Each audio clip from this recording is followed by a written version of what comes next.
Thursday morning, it's McCollum on Business. I'm Stephen McCollum, and for the next 30 minutes or so, I'm going to get you updated to what's happening around the business world. We got a slew of government reports. Of course, the Fed decision yesterday not to change rates, but the focus yesterday was on what's Jerome Powell, the current Fed chair, whose tenure runs up next month. What he's going to do is he still has some time as a governor on his list. We got those updates for you. Plus, Uber's making some big changes. Costco's making a huge change. The fret of the $1.50 hot dog combo. Will the price ever go up? Well, we got an update for you there. The update's not what you expect or fear out there as well. And folks, you ever wanted half a shoe? Have I got the story for you coming up later on in the show as well. So with all that being said, we got a lot of information here. Let's get into it with the Market Watch. Oil is coming down here today. It was $120, $130 a barrel at one point yesterday. But coming back down here today as well. And, strong earnings reports by a slew of large companies. We're going to touch on some of those here coming up as well. But all that means, really quick, the Brent oil, well, it was up to $126 per barrel, but it is coming back down here. But the market is taking off with these giant companies reporting, and a lot of good success yesterday in company reports. 594 points up right now for the Dow Jones.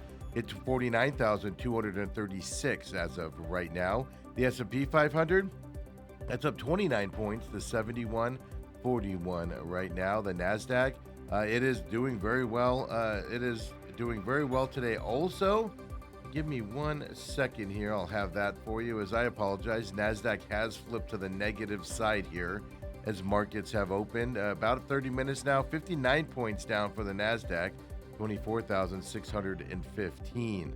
So I wanted to refresh my computer real quick. Was I was showing it up? Well, the indicators were showing me that it was down. So it is down right now, 43 points. The Russell 2K, that is up 17 points here to 2752. So all the indexes are up except for the NASDAQ here this morning. And then you got Bitcoin. Well, it's in the 76,000 range still. It's settled in nicely here at this level, 76,494 for Bitcoin here on this Thursday. The Treasury Department just literally announced seconds ago a new Series 1 bond rate. It's going to be 4.26% for the next 6 months.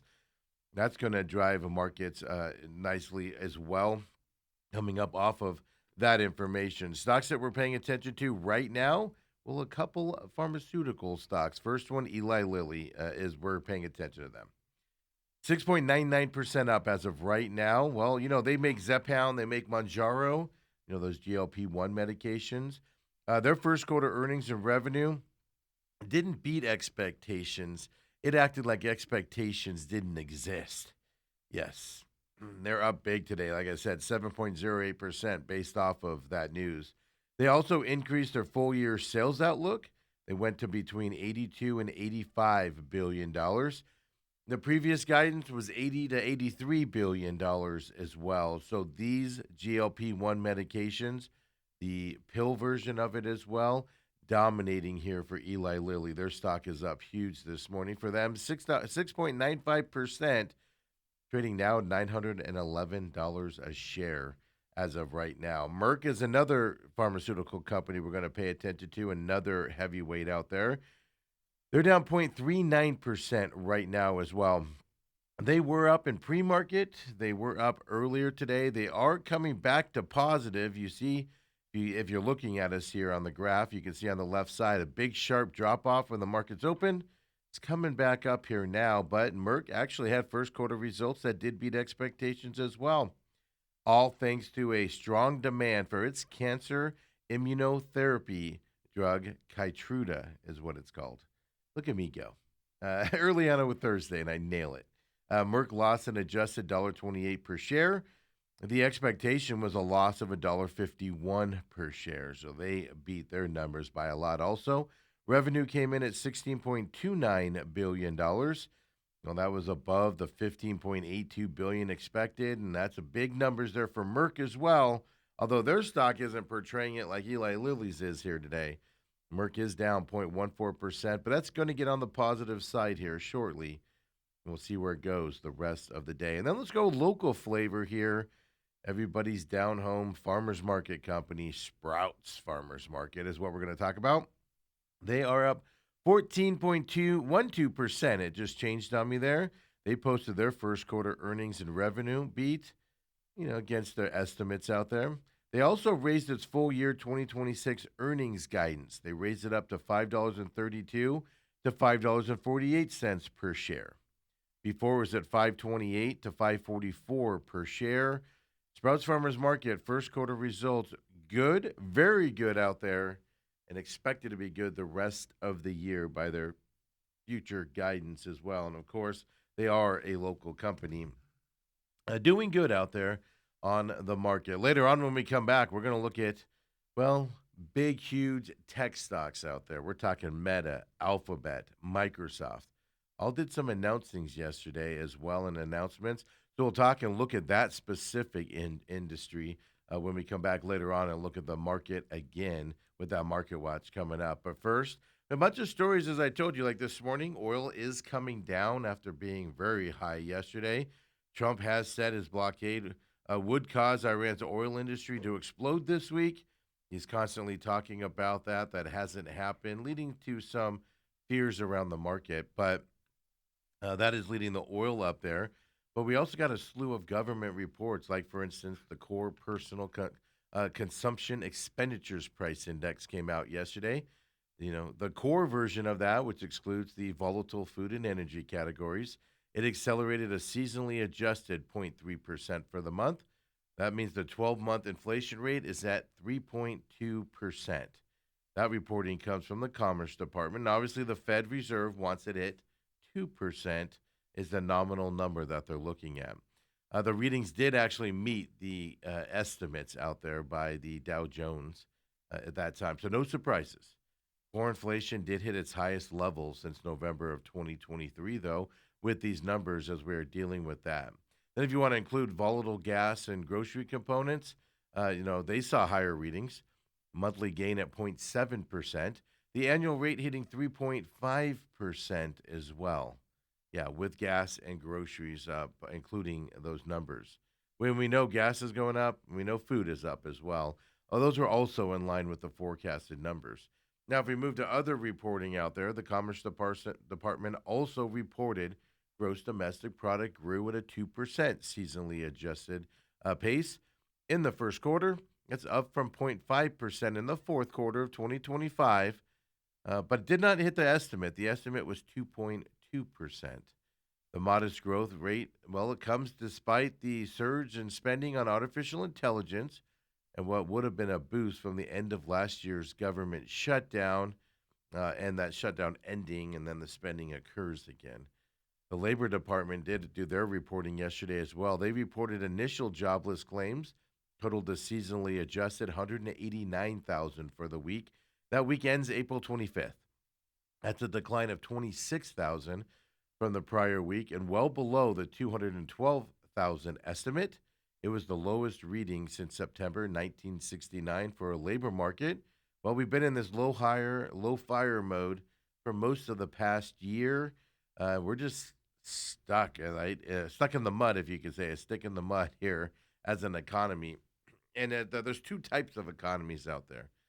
A high economy, meaning a lot of spending on AI and those infrastructures, but then the rest of us out there, those high market companies, the rest of the companies struggling with gas prices and obviously inventory costs and cost of goods sold costs, things that cost to make things. So an interesting economy that we're in, but a slew of government reports yesterday after the Federal Open Market Committee got together and they voted to hold interest rates steady again. We knew that was going to happen yesterday. We knew there was going to be no change for a myriad of reasons. The economy, inflation worries, Jerome Powell's final meeting as well. But there's two things we were looking for. One, what the voting levels were. Who voted for it, who didn't? Was there a split? There was. And also, what's Jerome Powell's plans after his Fed chairmanship, at least, ends here in the next month? Well, the vote to hold interest rates steady. It came with 4 dissents yesterday. It does reflect disagreements within the Fed over the proper setting of monetary policy and also how to react to these economic uh, issues that we have out there, right? The cross currents. Inflation above target for right now and has been for 5 years running. But also, the labor market is stabilized despite the amount of layoffs we're having. Overall, it's a stabilized labor market. Confusing numbers here on how to handle what we're dealing with. Three regional presidents were among the four votes against the post meeting statement. They objected actually to the phrasing that implied the next move for rates would be lower. There are Fed chairmen out there that vote on this committee that are eyeing higher interest rates if the economy doesn't get in control, specifically inflation here soon. So they were objecting on that level. The focus, though, of this meeting, besides the interest rate, who voted for it, who didn't, well, the focus was on the future of Jerome Powell. He's currently the Federal Reserve Chairman.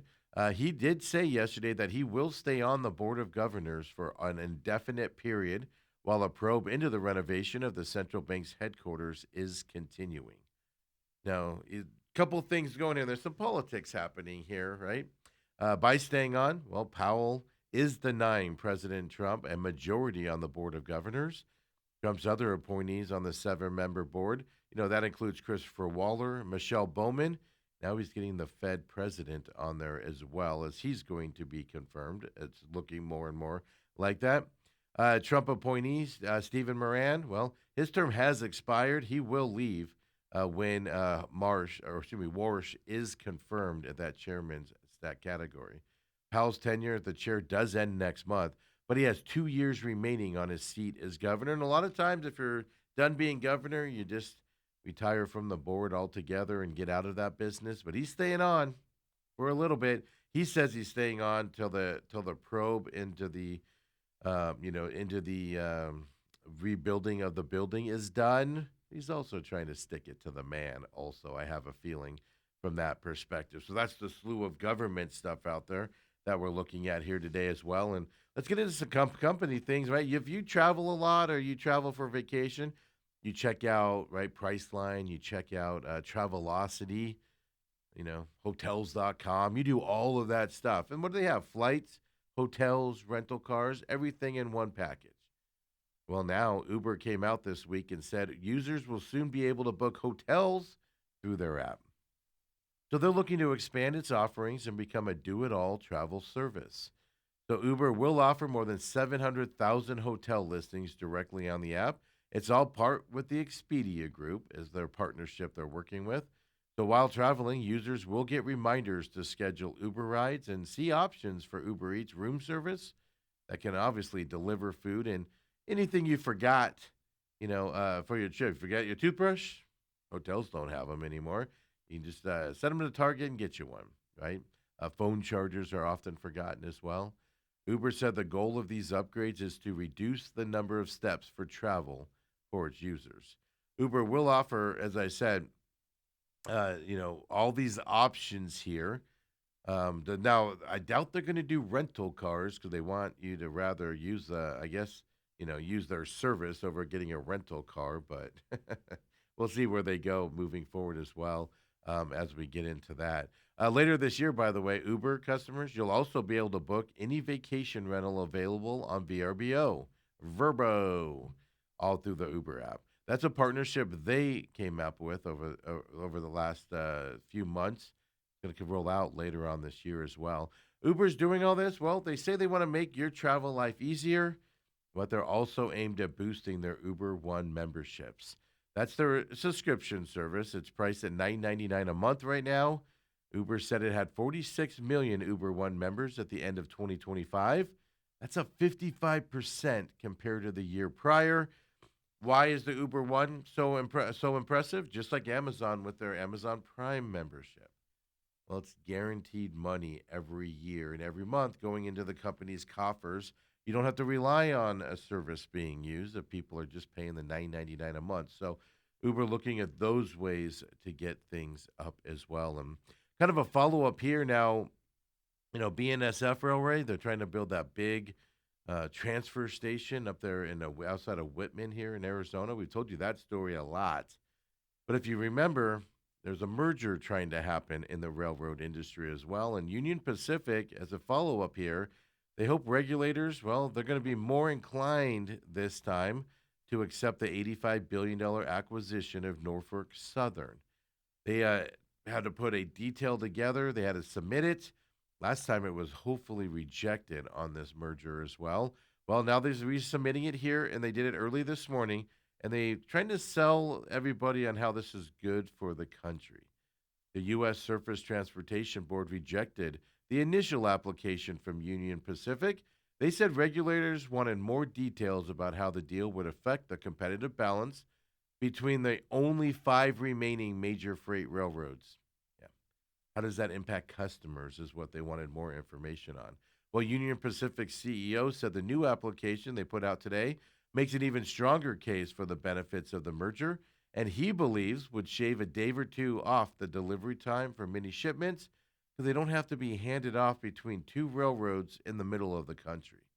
Yeah, the railroad system is an interesting one out there. It's not like trucking companies where you can load up, like on a Swift truck in New Jersey and just haul it straight to California. It's it's not that way at all. So what they're saying is here in the proposal that these railroad projects and the merging of these companies, well, it could lead to shifting 2.1 million truckloads off the highways and specifically into trains as they can speed that up. Norfolk Southern and CSX, those two railroads, they serve the eastern U.S., is how this works.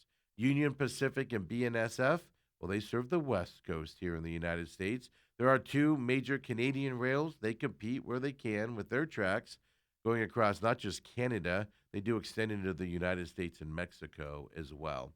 So that's how the railroad system is split up. A merged Union Pacific would likely control about 40% of the nation's freight. The railroad said that currently BNSF delivers that much of the nation's freight by itself. So the railroad said the deal would shift which railroad dominates the market, but it wouldn't dramatically change the competitive balance out there because they're saying they have a competitor that does just as much as they would do as a combined entity out there. So the railroad situation, there's all these laws around railroads and really makes your head hurt a little bit when you delve into how these railroad systems work. And it's all from back in the 1930s, also, these laws that we're dealing with out there. Hey, fight fans, right, on the sports world, as we take a peek into that, we got the main event coming up here live from 8 to 10 a.m. today. But first, I want to tell you about this on the business side. UFC and Bud Light announced they have a Bud Light Summer Series coming our way for the summer. It is going to begin in May's UFC 328. That's coming up in Newark, New Jersey here in a couple weeks. The Summer Series is going to include that event, UFC 329 in Las Vegas, UFC 330 from Philadelphia. They're going to put other events into it, but those are yet to be determined. They just announced the numbered fights there. What's going to happen here with the Summer Series? Well, it's going to feature a concert at Toshiba Plaza outside of T-Mobile Arena in Las Vegas for that Las Vegas event. So a concert on Friday, July 10th. That's also International Fight Week, by the way. Fans will be able to receive limited edition merchandise and see co-created social media content with UFC athletes. So they're basically trying to spruce up the UFC fights. And don't forget, right, you have the White House card coming up here this summer as well. Bud Light has been the UFC's official sponsor since 2023.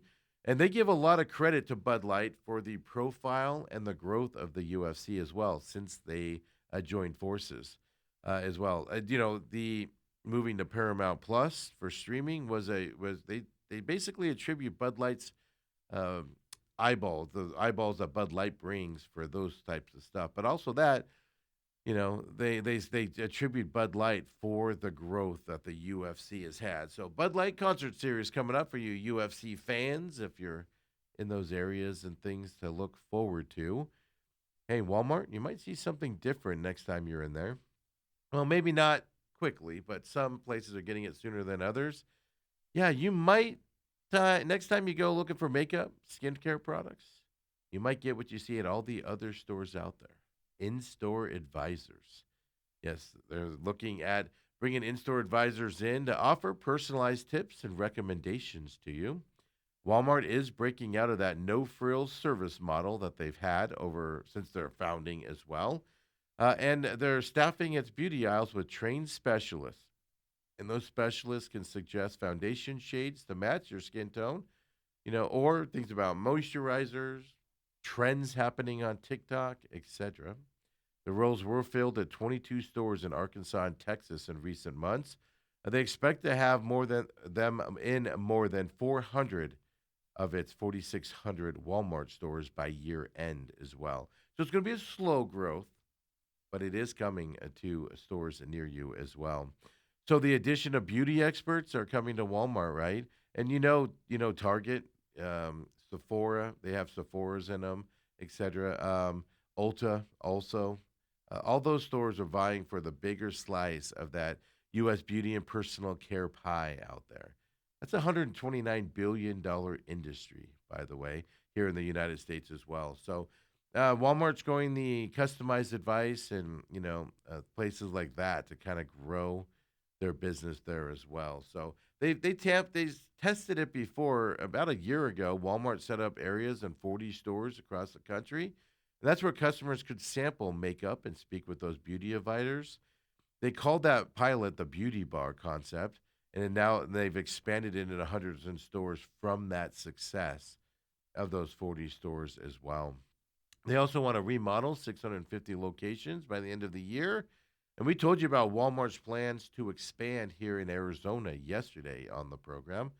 But they're moving the beauty departments to the front of the stores. They're installing displays to showcase products, getting attention on social media. All part of that remodel coming your way for Walmart as well, folks. So you're going to start to be hounded by the. I mean, every time I go get makeup, I just get hounded by the people asking me what I'd like, and they just assume I don't know, being a guy, you know. Hey, when we come back here at McCollum on Business, we keep the show rolling. Woo, we got some local stories coming your way, and you don't those pesky sandals. You don't like them covering your whole feet? Well, we have a solution for you coming up. Stay with us, folks. Come on back. McCollum on Business, Thursday edition.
And we're back here, McCollum on Business, Thursday edition. Look, it's Thursday. You just saw the commercial there for The Real Matrix coming out. New episode tomorrow, 10 a.m. here at Robat TV, noon on Rumble, and also on the free podcast systems at noon as well. This week, another fun episode coming your way. Last week was the moon landing. The Angry Patriot just asked that you come into the show and be prepared to question things. He doesn't preach at you, doesn't expect you to believe in things. He just wants you to question things happening out there in the world. The Real Matrix, there, Rumble, as well as on the podcast systems. Just search The Real Matrix, Angry Patriot. Pops right up for you on your favorite podcast system out there. That's coming up tomorrow on Friday. As soon as we're done here on McCollum on Business, we get this up, of course, on Robat TV on demand. We've got the TME Media AZ on YouTube. Give us a like and follow. We've seen the subscribers go up on that. We appreciate you very much out there. You want to follow TME Media AZ and subscribe to it? We're doing some other things. We're testing some things right now. We're going to be doing some off-show stuff as well on there.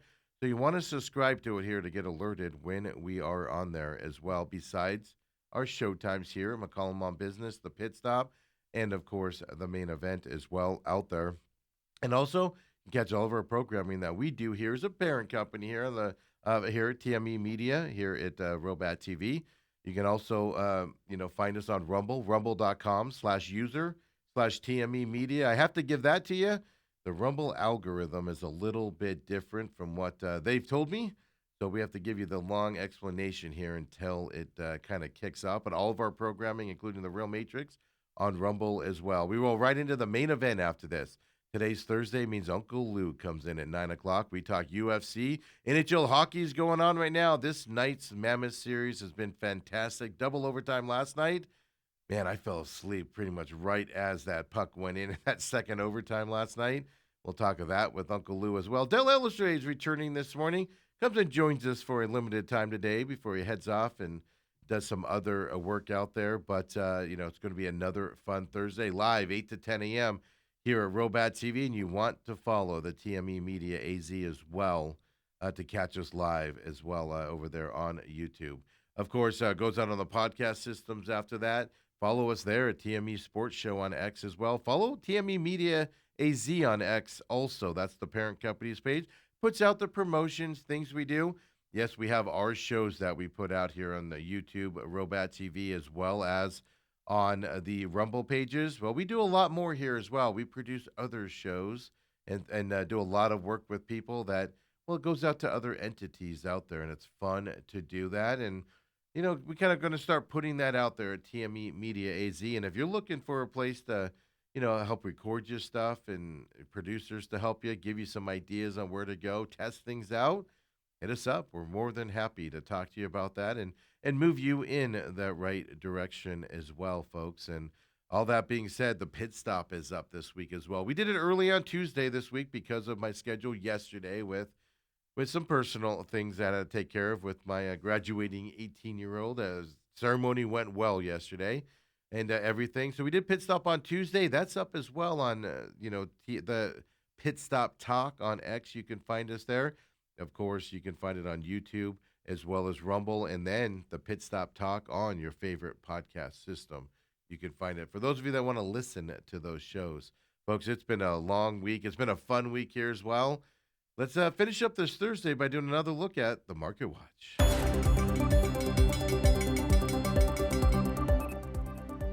And everything is kind of changing here as the day goes on. Not overall, specifically in the tech stuff that we're going to look at here in a minute. The kind of couple companies are dragging down that NASDAQ, but right now you can see positivity overall in the market.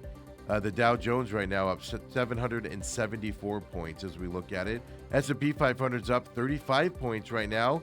NASDAQ still down 107 points, and we're going to talk about Meta platforms here coming up here in just a moment, kind of dragging that down. Russell 2K up 29 points right now to 2763 for the Russell 2K. So NASDAQ, the one laggard here today, and we'll talk about kind of situations why in just a moment here. But Bitcoin just hovering in that 76,000 range right now, 76,488 for Bitcoin here today. We told you oil prices are coming down as well. A lot of uncertainty kind of hopefully leaving the market here. We'll have to keep our eyes on that, but we're going to look at those tech stocks and heavy tech stocks. And first one we're going to look at is the one that's kind of lingering down today, and that's Meta platforms. You know them, Facebook, WhatsApp, Instagram parent company. It's down 10.18% right now. They hiked its full-year capital expenditures guidance. They hiking it, folks, spending money here on their AI. We know that when they did their announcements last quarter and announced their spending for the year, the market did not like that. They certainly don't like it being hiked again here as well. So the full year capital expenditures guidance, they've hiked it up to 125 to 145 billion dollars. Obviously, this is raising huge concerns for the AI spending that Meta Platforms is doing right now as well.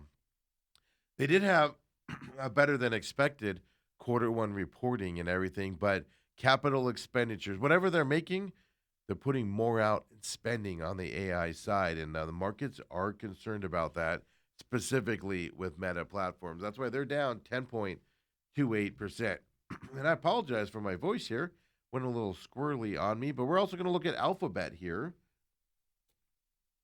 Their shares are up 5.33% right now.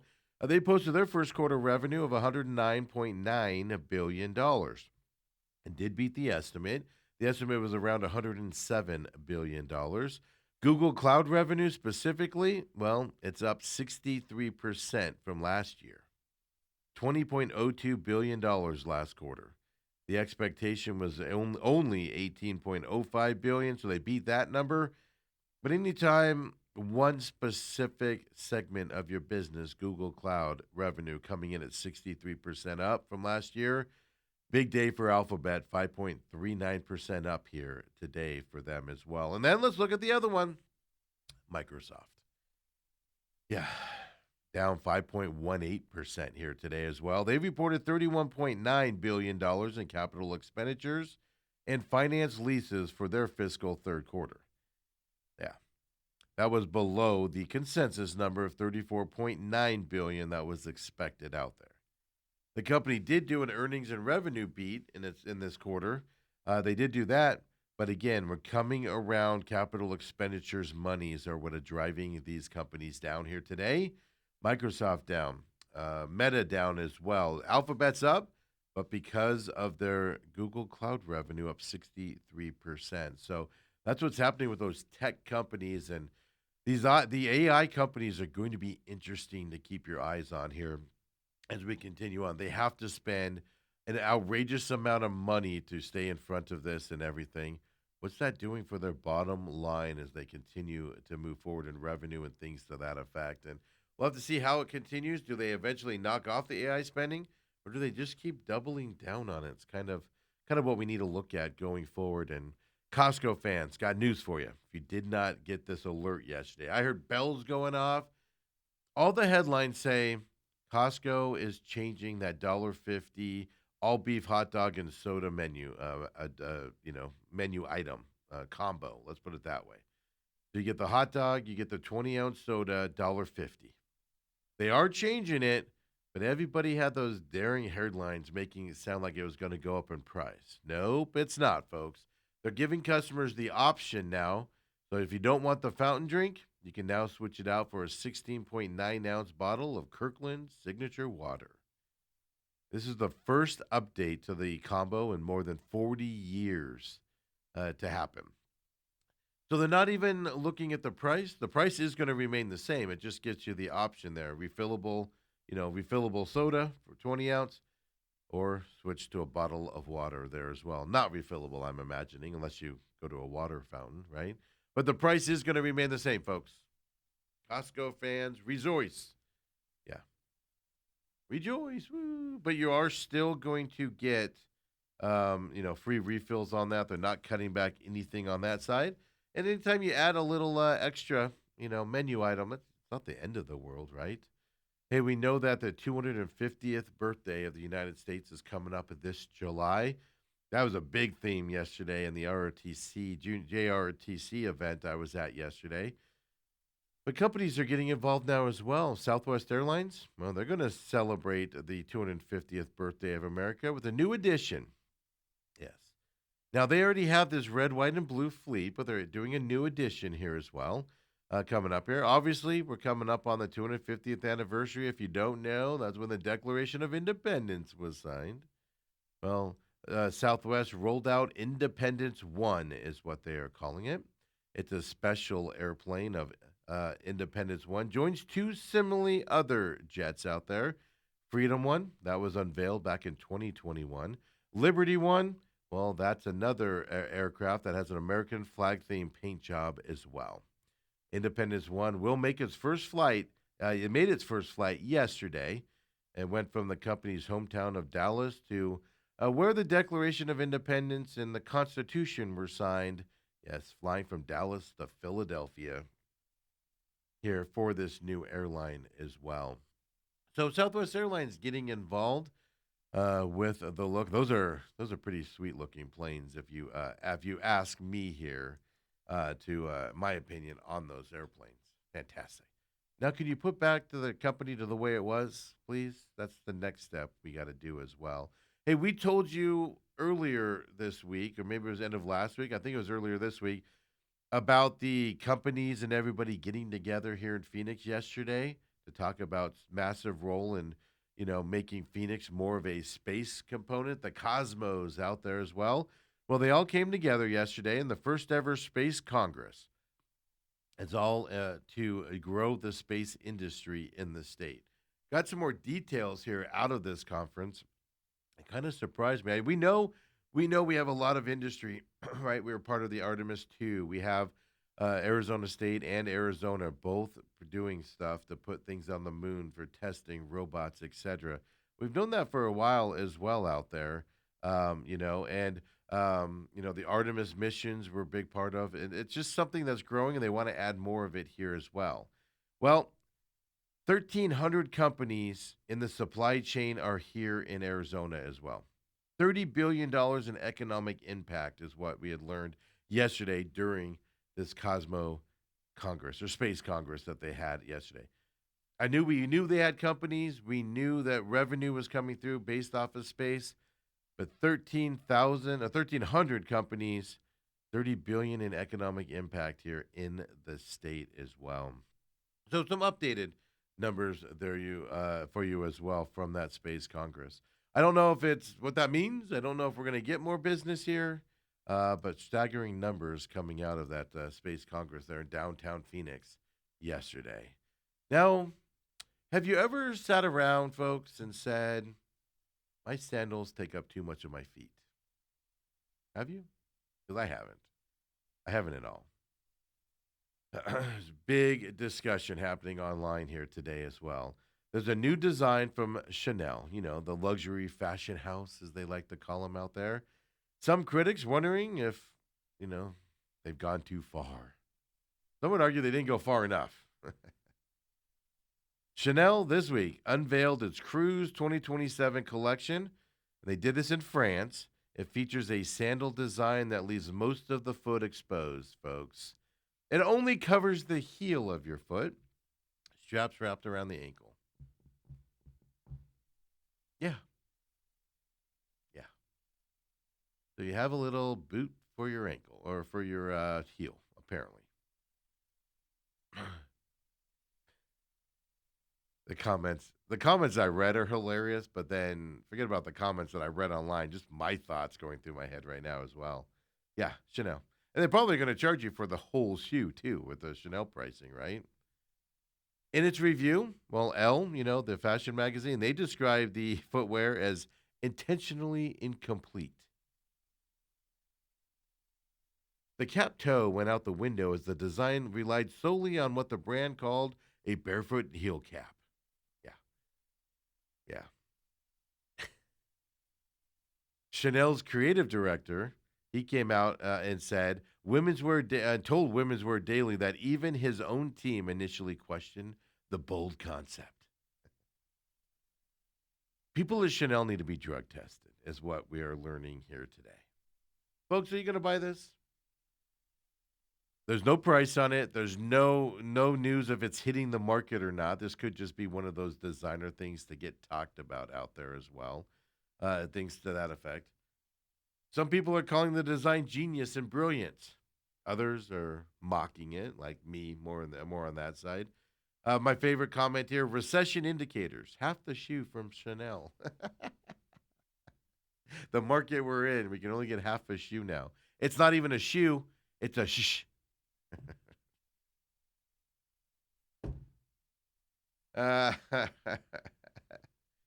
I just don't understand the practicability of this, folks. So, What's the point of it? Why even put it on at all? If your foot's hitting the ground, how dirty your feet'll be. Ugh. They have not been listed as an official retail item by Chanel. The pricing's not been announced by them as well. Yeah, I suspect this is one of those products that just is out there to get us laymen's here to talk about it and make fun of it a little bit. But there you go, folks. The new design from the geniuses at Chanel. You know what I could just see sitting in the room and somebody goes, "You know what I hate the most? Man, I hate how my sandal covers my whole foot. I just ugh, ugh, ugh. I just need the heel covered. Oh, can't have the whole foot. It just makes me feel icky when I walk around on a whole shoe. Ugh." And somebody went, "Genius!" Folks, we'll be back tomorrow, 7 a.m. for McCollum on Business as well. Come and join me. We got the main event coming up next, 8 to 10 a.m. live. TME Media AZ on YouTube. Give us a follow. Subscribe to that as well. Dale Hellestrade returns for the beginning of the show. Uncle Lou also. Folks, wear your shoes today, would you? See you tomorrow, everybody. Have a great one.